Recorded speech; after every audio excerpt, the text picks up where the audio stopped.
from the University of Central Florida. We have again Amy Sugar with Dr. Rohan Jowallah and Sue Bauer, and they will be looking at best practices for synchronous online teaching, a framework to support engagement and inclusion.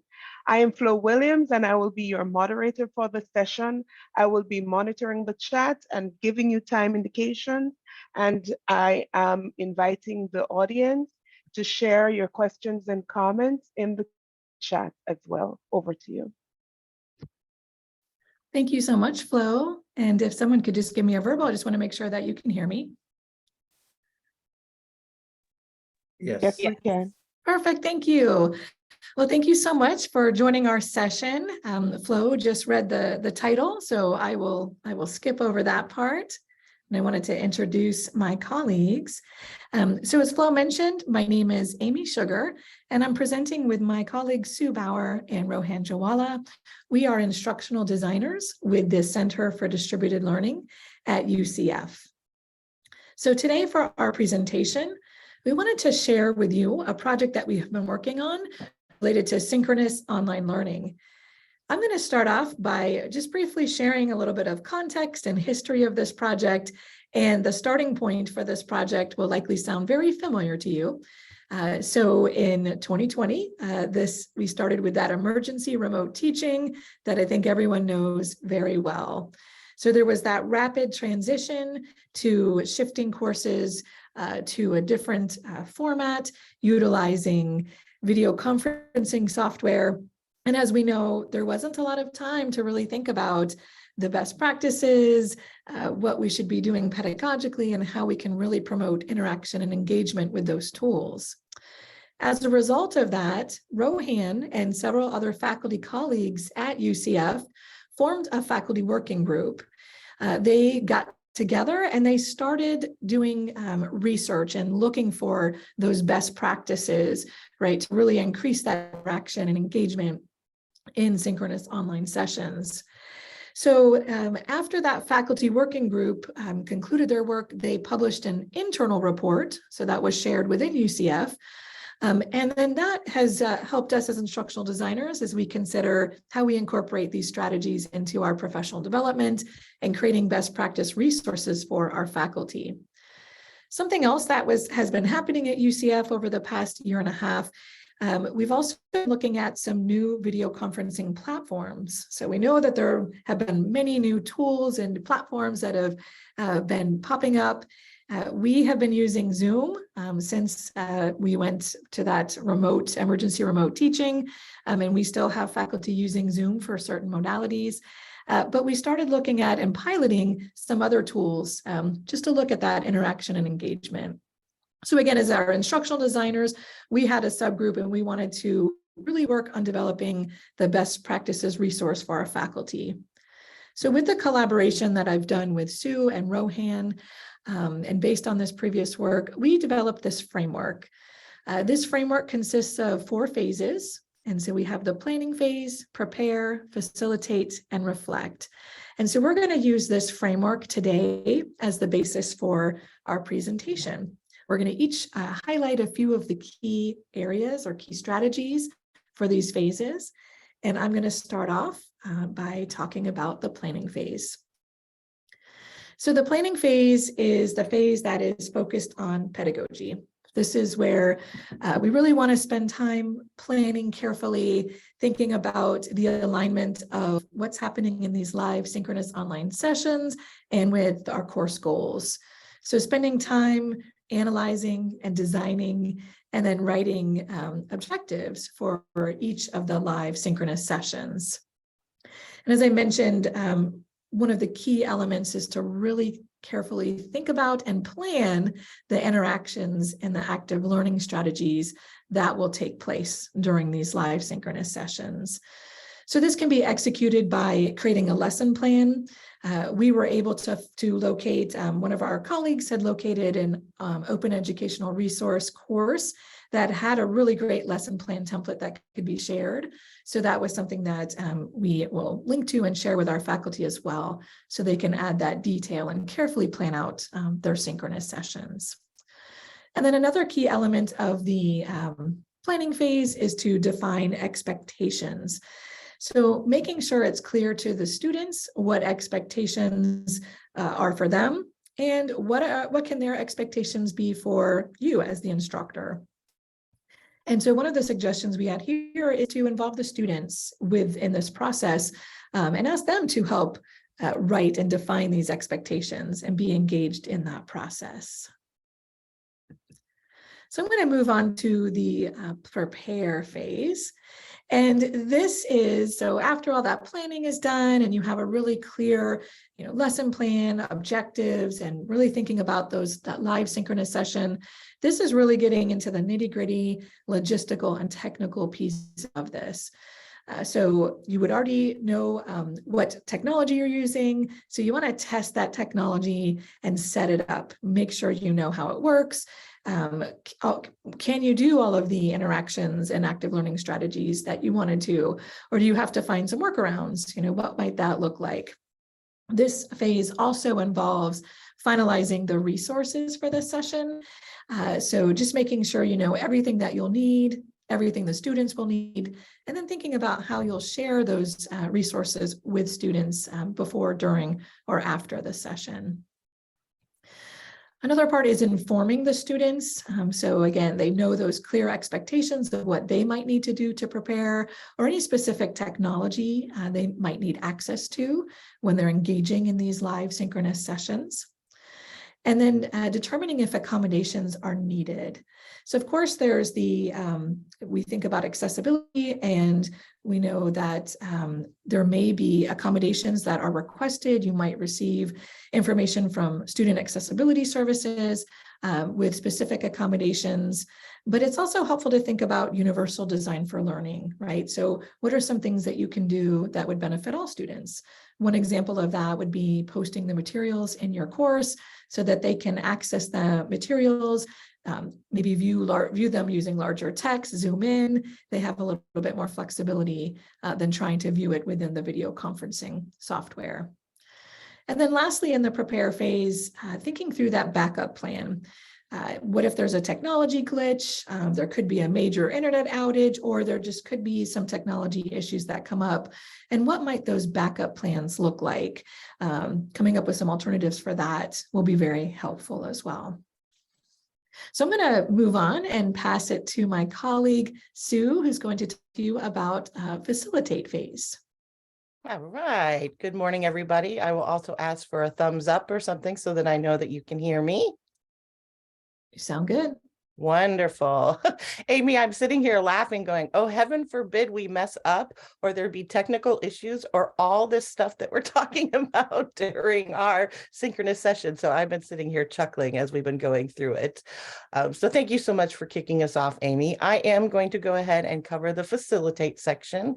And we have 5 best practices that we want to share with you today during the implementation or when you're actually facilitating your session. So the first one would be to plan and incorporate faculty to students interactions. And one of the benefits for this, obviously, is interacting with your students during your session. Number one, can build a sense of community, and that's always nice to know that you're approachable, but it also sets up that expectation for student-to-student interactions as well, to let them know that it's not just you and them, that it's you and all of them. So some of the things that you can do to help that happen is maybe offer a warm welcome as each of the students joins, or every once in a while put in the chat, just a welcome. You could post a prompt for students to respond to or share. I know that I like when I go in and there's just a nice, easy icebreaker, no points, just something informal. You can facilitate active learning activities from your plan. You can acknowledge student efforts during this synchronous session, and always try to solicit feedback from the students. Again, don't just have it be, a push event where you're just pushing out information and they're just sitting there. Let it be interactive. Think of ways that you can solicit feedback from them. And I think Amy talked about even coming up with that in the planning so that when you're ready to facilitate, you've got that all ready to go. The next one would be clairvoyant and proactive with your session's agenda and expectations. Make sure you're clear, make sure the students know what is expected of them. I always tell faculty, don't make it a guessing game for them. Let them know why they're there and what you expect them to know at the end, and that'll help them in their path of learning. So some of the ways to do that, to implement, would be provide them with an agenda for that day. Maybe discuss the purpose of the class or why we're getting together in this synchronous platform. After sharing, instructor offered goals, elicit student feedback and input from them. Is there anything else that they maybe thought about when they saw the topic? And so they're hoping that it's covered in the day. And then always, especially the first time you do it, it's a good idea to kind of write down notes during your session. What worked well, what didn't work well, so that you can make sure you remember those maybe a day or two later when you get back to it and can really analyze what you might do differently next time. The third one is faculty to content logistics. Have all your materials ready to go. The first time you teach, as you know, face-to-face or online, planning is a big part of it.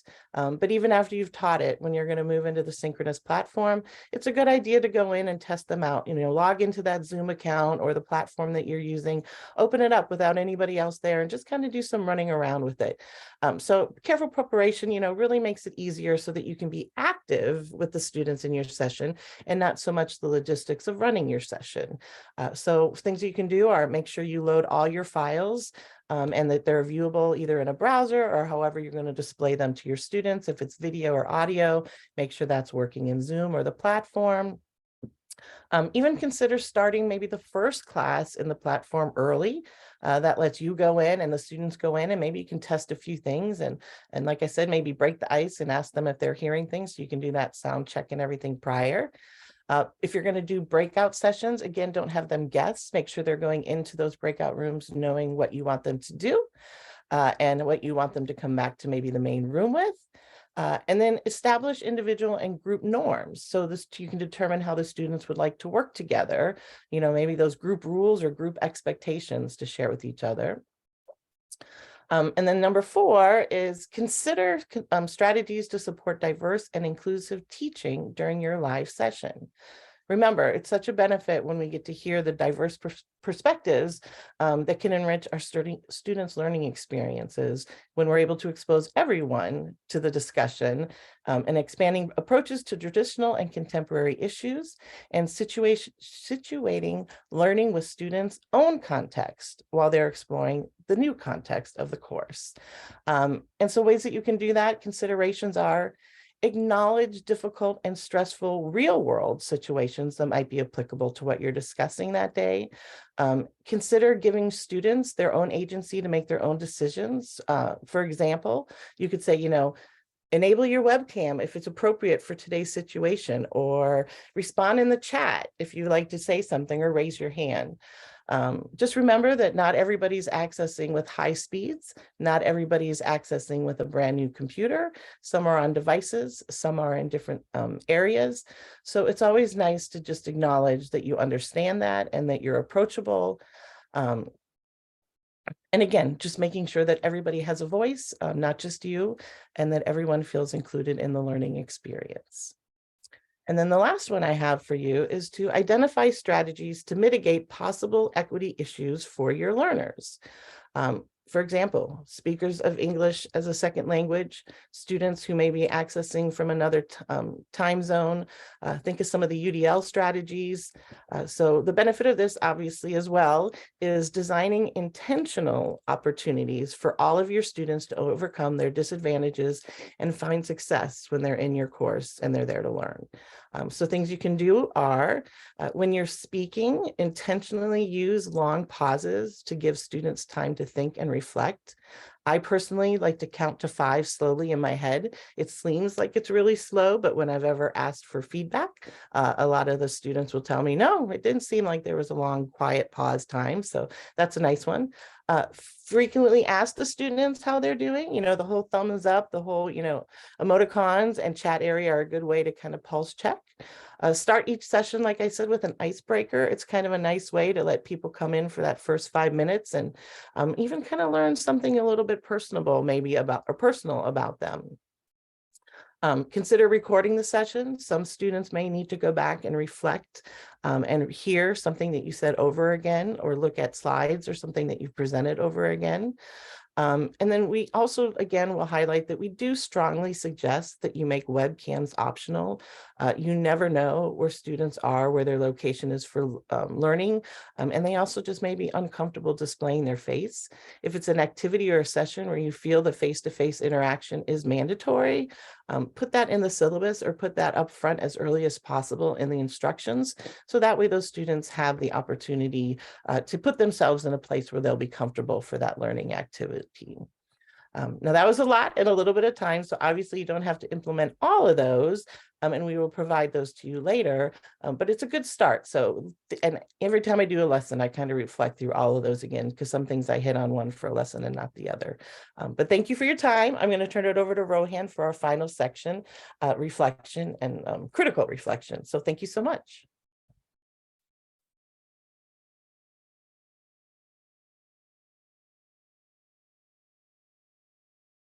And as soon as you unmute, we will hear you perfectly fine. Thanks, Amanda. I was saying, now you can hear me. All right, thanks, Amanda. I want to say it is indeed a pleasure for me to really think about some of the concepts that we have highlighted. Critical reflection. For me, for us to transform our teaching and also implement strategies, we have to reflect. Yes, reflection is one thing, but I think we need to go through critical reflection, because critical reflection allows us to do two things as we look at what has been presented here. It allows us to reflect during the session. And by doing that, we can create opportunities for instant feedback. For example, if you are in an online situation such as Zoom and you needed some feedback, you can ask your students. For example, a few days ago, I was doing a session and I happened to share a Google Doc, and the student who I gave the opportunity to give me feedback said to me, "Sir, we cannot view that feedback or that sheet to do the work." So it's important to have instant feedback during the session so you can make a modification here and there to ensure that the system goes on. So making instant adjustments during the session is going to be essential for a successful session. It means that you're willing to take feedback from students and also to read the audience.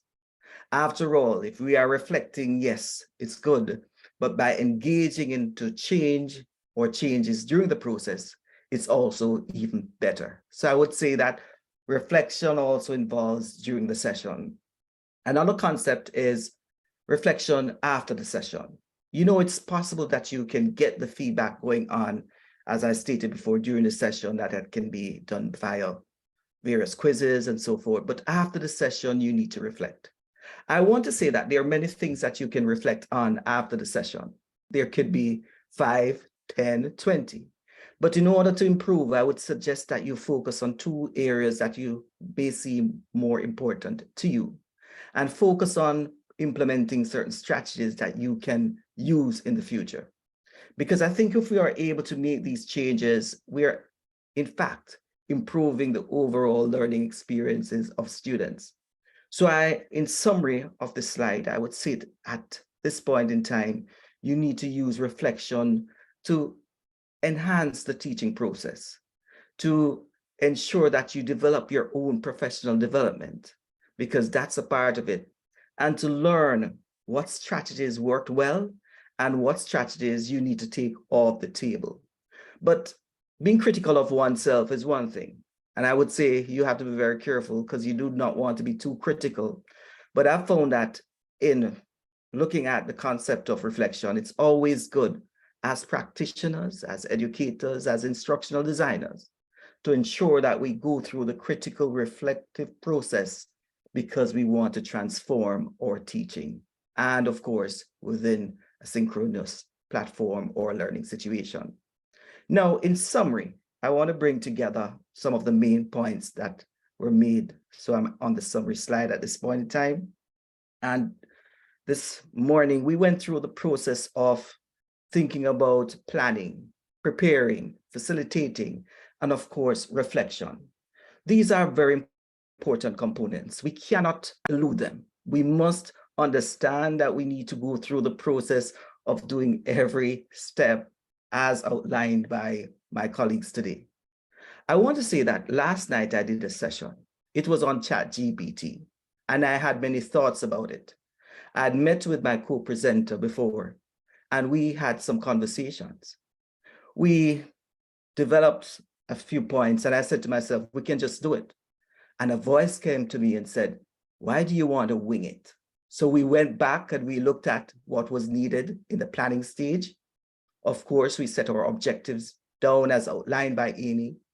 We went into the preparation stage where I had to check the back end and see the capacity of the tools I was using, and to make sure that I practiced perfectly in my Zoom room. Then I was feeding live online. This was the first time I was doing it. So I had to ensure that my feed was okay. We went through the system, and then I had to think about facilitation. I realized that myself could not handle, or Lou could not handle, the capacity of what was required for that session and the activities and the pollings that would take place. So we asked another colleague to assist us in facilitating the communication and taking feedback. Now, it all, in my estimate, this session went okay, but I'm down to the critical reflection. The point that I need to consider is what went well and what we could have used to enhance our session, which brings me back to the point outlined by Amy. And of course, Sue, I have to go back to look at the planning again, the preparation and facilitation, and that can only be done via critical reflection. Thanks, and we're open for questions now.